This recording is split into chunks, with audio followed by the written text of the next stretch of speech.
Extrémne počasie vo svete od 4. do 6. októbra. Chorvátsko. Pobrežné mesto Podgora zasiahla silná búrka, ktorá spôsobila záplavy.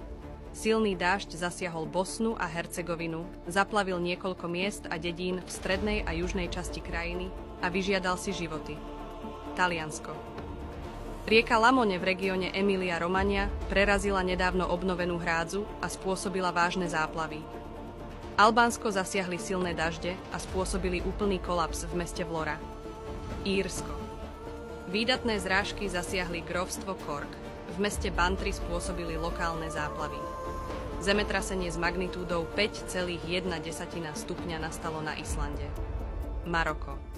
Silné búrky sprevádzané krupobytím sa vyskytli v mestách Midelt a Imilchil.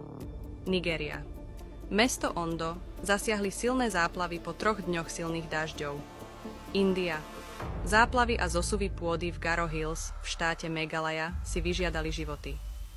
V severných okresoch Karnataky viedli silné dažde a cyklón k stratám na životoch a škodám, zatiaľ čo na juhu spôsobili náhle lejaky záplavy. Bangladeš. Šerpur zasiahli záplavy z hôr a stúpajúcej hladiny vody v rieke Brahmaputra. Severné pobrežie Tajvanu zasiahli silné dažde, čo viedlo k rozsiahlym záplavám. Thajsko. Chiang Mai zažíva najhoršie záplavy za posledné 10 ročia. USA. Lesný požiar pri Boise, Idaho, Nový Zéland. V Dunedine spôsobili silné dažde záplavy a zosuvy pôdy. Pri meste Wellington došlo k zemetraseniu o sile 5,1 stupňa. Podporujeme vytvorenie Medzinárodného vedeckého centra pre riešenie klimatických zmien.